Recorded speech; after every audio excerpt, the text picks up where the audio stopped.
You know, there is something really special about good neighbors. They are not just people next door, they become family. And today I'm making something I learned from my amazing neighbor Sadia. Every time she cooks, the whole neighborhood knows it's that good.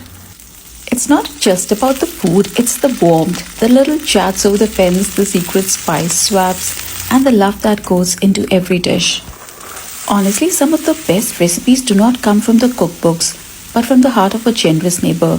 So today I'm recreating this dish. I'm reminded that a good neighborhood isn't just about where you live, but who you share it with. And trust me, when the food is involved, the bonds get even stronger. Have you learned a recipe from a neighbor? Let me know in the comments.